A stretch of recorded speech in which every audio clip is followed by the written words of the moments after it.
Hey, learners, let's learn some familiar meaning verbs today. Like and subscribe if you want to improve your English. Let's start. This is big. This is large. What's the difference? Big is casual and used in everyday, informal speech. Large is more formal and often used for sizes, numbers, and measurements. For example, that's a big house. He has a big dog. It was a big mistake. Please select a large size. They have a large collection of books. The company has a large number of employees. This is happy. This is excited. What's the difference? Happy describes a general good feeling that can last a long time. Excited describes strong, energetic feelings about something specific happening soon. For example, I'm happy with my new job.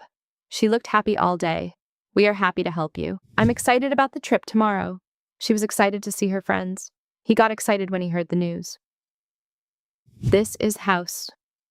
This is home. What's the difference?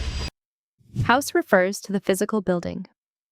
Home refers to the place where you feel you belong with emotional meaning. For example, they bought a new house. The house has 3 bedrooms. We painted the house blue. I miss my home. There's no place like home. He stayed home all day. This is Job. This is work. What's the difference? Job refers to a specific position or role you're paid for. Work refers to the general activity or effort of doing tasks. For example, she got a new job.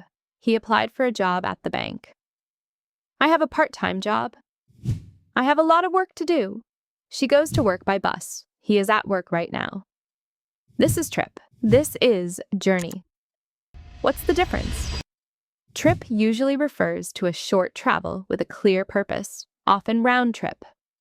Journey refers to the process of traveling, often longer or more meaningful. For example, we went on a trip to the beach. It was a business trip. How was your trip? The journey took 5 hours. Life is a journey. It was a long journey home. Thank you for sticking till the end for today's lesson. What topic you want to learn, comment down. Like and subscribe our channel to help us make money. Share to the friends who wants to learn English. See you on next lesson. Bye.